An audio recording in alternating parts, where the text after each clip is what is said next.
If you were to design a bird from scratch, you would never build a penguin. In the grand, ruthless calculus of natural selection, they feel like a mistake, a creature that has abandoned the safety of the sky for the clumsiness of the land and the perils of the sea. When we look at them today, huddling on the ice, waddling with that comic, upright gait, we see figures of whimsy. We see nature's tuxedo jesters. But this familiarity is a deception. It is a mask that hides a deep, unsettling truth about the history of life on Earth. There is a glitch in the fossil record, a moment in deep time where the rules of avian evolution didn't just bend, they shattered. We are told that evolution is a slow, grinding incrementalism, a game of inches played over eons. But hidden in the sediment of the Southern Hemisphere lies evidence of something else entirely, a biological explosion that shouldn't have been possible. We are looking for a ghost that haunts the Paleontology of the South Pacific, a creature that stood as tall as a man, possessed the stopping power of a heavyweight boxer, and ruled the oceans when the world was burning. To understand the penguin, you must forget everything you know about the ice. You must strip away the cold, the cute, and the comical. You must look into the eyes of a monster. How do we know such monsters existed? The answer lies in the frustrating fragility of the avian skeleton. Bird bones are marvels of engineering, hollow, pneumatized, light as balsa wood to facilitate flight. In the rough and tumble lottery of fossilization, bird bones are dust in the wind. They shatter, they crumble, they dissolve. Finding a complete ancient bird is like trying to read a book that has been run through a shredder and scattered into a hurricane. For decades, our understanding was piecemeal, a fragment of a tarsometatarsus here, a splinter of a humerus there. History was a jigsaw puzzle with 90% of the pieces missing. But then the Earth shifted in the Waipara greensand of New Zealand, and later in the rock faces of Seymour Island in Antarctica. The ground gave up its secrets. We began to find bones that defied the logic of scaling. Femurs too thick to belong to a bird. Foot bones so robust they looked like they belonged to a dinosaur. Science is a process of constant revision. As we brushed away the gray sandstone from these impossible fragments, the timeline of history had to be rewritten. We found Kumimanu, the monster bird, and Palaeeudyptes klekowskii, the colossus. These were not the result of 50 million years of slow adaptation. The data tells us a far more shocking story. Almost the instant the dinosaurs vanished, these giants appeared. It was as if nature, abhorring the vacuum left by the reptiles, frantically rushed to fill the void, stretching the biological blueprint of a bird to its absolute breaking point. To understand why this happened, we must travel back to the starting line. We have to rewind the clock 66 million years. The asteroid has just struck. The non-avian dinosaurs are dead. The skies are empty of pterosaurs. The seas are emptied of the terrifying mosasaurs and plesiosaurs.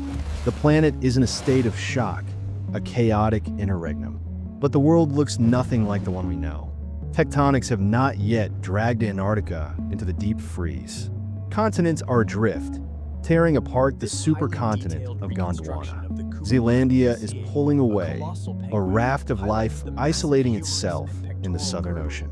The climate is not an icebox, it is a greenhouse. The air is thick, humid, and rich in carbon dioxide. There are no ice caps.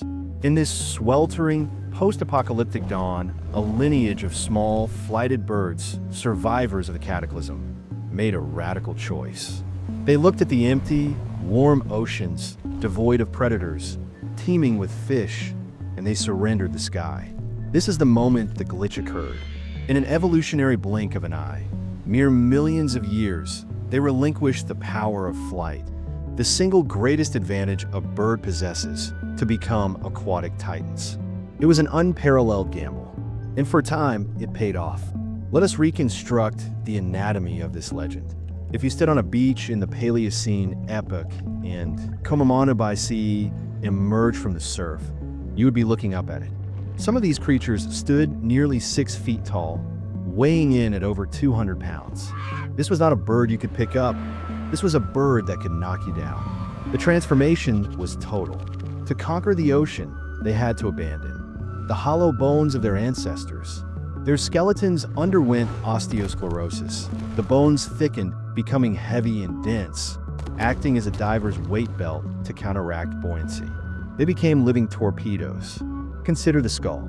It was not the short, stubby beak of a modern gentoo or adderly meant for catching krill. The beak of the giant penguin was a spear, elongated, sharp, and powered by a neck of immense muscularity.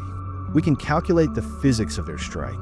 While they didn't have the bone-crushing bite force of a Tyrannosaurus, they didn't need it. Their bite was built for velocity and grip. The sheer force in newtons at the tip of that beak would have been enough to snap the spine of a large fish or pierce the armor of a crustacean instantly.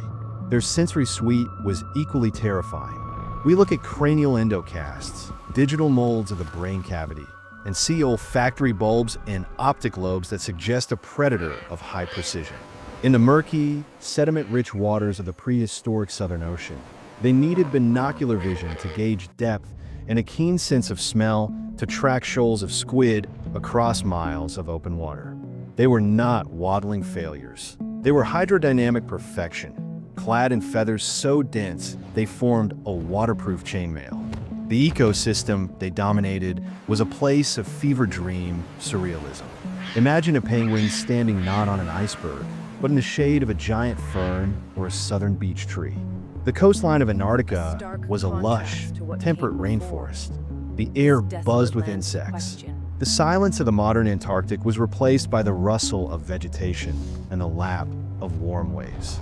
In the water, the giant penguin was the apex. The whales had not yet fully evolved to conquer the deep seas. The seals were millennia away from entering these waters. The competition was scarce. Their only true threats were the sharks that patrolled the gloom, necessitating that massive size. To survive a world of monsters, the penguin had to become a monster itself. They were the lords of the southern latitudes, a dynasty of giants thriving in a tropical paradise at the bottom of the world. So why aren't they here? Why did the giants fall? The story of their end is the story of our planet's fickle climate. As the epochs ground on, the Earth began to cool. The isolation of Antarctica allowed a circumpolar current to form, cutting the continent off from warm tropical waters. The rainforests withered, replaced by tundra, and eventually by the crushing weight of the ice sheets. But it wasn't just the cold, it was the competition. The rise of toothed whales and true seals brought mammals into the ocean, warm-blooded, intelligent, and lethal. The giant penguins were squeezed out. They could not compete with the speed of the dolphin or the ferocity of the seal. To survive, the penguin had to shrink. It had to become agile, hiding in the niches left behind by the new mammalian overlords. The giants vanished, leaving only their shattered bones in the rock, a testament to a time when birds ruled the waves. There's a profound melancholy in holding a fossil of one of these creatures. Today, these specimens are often the subject of intense controversy. In a world where private collectors pay millions for dinosaur bones, locking them away in corporate lobbies or private vaults, the heritage of our planet is at risk. When a fossil disappears into a private collection, science loses a page of its history. We lose the ability to understand who we are and where we came from. Because ultimately, this isn't just a story about a bird. It is a story about resilience and the fragility of dominance.